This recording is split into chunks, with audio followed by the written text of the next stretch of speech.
Hello, I'm Wilby TV. Nagbablog nga po ako ng iba't ibang uri ng halamang gamot. Naggagawa din po ako ng tutorial tungkol sa iba't ibang uri ng halamang gamot. Kung bago lang po kayo dito sa channel ko, huwag niyong kalimutan mag-subscribe, mag-likes and mag-comments. I-share na rin po ninyo sa friends and family at iba pang kakilala. Yan po yung area natin, di ba, napakadamo. Ngayon, hindi po ito gamot, pero about pa rin to na nakatayo dito sa bukid. Ipapaalam ko sa inyo, nandito na rin ako sa probinsya para malaman ninyo.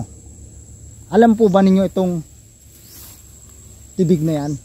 Tibig po yan. Ano pong tawag sa inyo dyan? Dito po sa amin, tibig.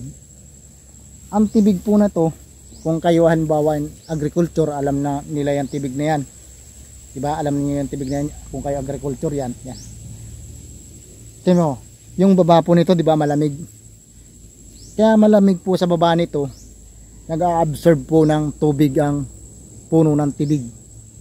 Itong tibig po nag-a-absorb ng tubig. Kung halimbawa umulan, hindi lahat pupunta yung tubig pupunta doon sa kanal o papunta sa pababa. Sinisipsip po niya ang tubig na mula sa patak ng ulan, na galing po siya sa nag-absorb ng tubig. Kung kayo po ay halimbawa isang yung nagpapalay, tapos nahihirapan po kayo na yung tubig o namamatay yung inyong mga palay, kung sahod ulan po yung palayan ninyo, magtanim po kayo ng marami nito sa bundok ng palayan ninyo. Hindi agad mauubos yung tubig sa palayan ninyo kapag may tibig. Ano pong tawag sa inyo nito? Tibig po yan dito sa amin, yan. Oh, tibig. Tingnan mo po, ha, ataas yung camera. Yan po yung dahon niya, di ba? Tibig yan. Ito po yung dahon pala niya, malalaki na, oh. Yan. Excuse, baka may mga ahas dito at sawa. Yan po yung dahon ng tibig. Yan, dahon po yan ng tibig. Yan.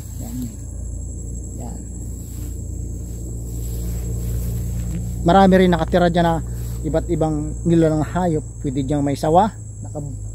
Tingnan mo ng mga hit style na sawang bitin o mga alamid, milo o bayawak o mga malalaking ahas na delikado. Yan. Yun nga po nasabi ko, kung may palayan kayo, tanim ninyo yan sa bundok ninyo. Talagang hindi agad matutuyo yung palayan ninyo. Ganon din po kung may pispan kayo, mabisa din po yan. Tibig. Taniman ninyo ng tibig sa taas. Kung nasa baba yung palisdaan ninyo, damihan ninyo kasi napakaganda niyan. Comment po kayo kung sa pag in-upload kong video na to, comment kayo. Gusto ko po mag-comment kayo kapag in-upload kong video na to.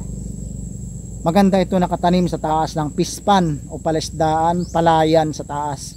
Dahil nakokontrol po nga niya yung tubig po na yung tubig natin kapag umulan. Halimbawa may sahod ulan tayo na pispan, may sahod ulan tayo na palayan, yan, makukontrol niya. Saka malamig po yung klima niya kapag pumasok kayo sa ilalim ng halaman na to, dahil nga sa ilalim niya maraming na-absorb siyang tubig kapag umuulan.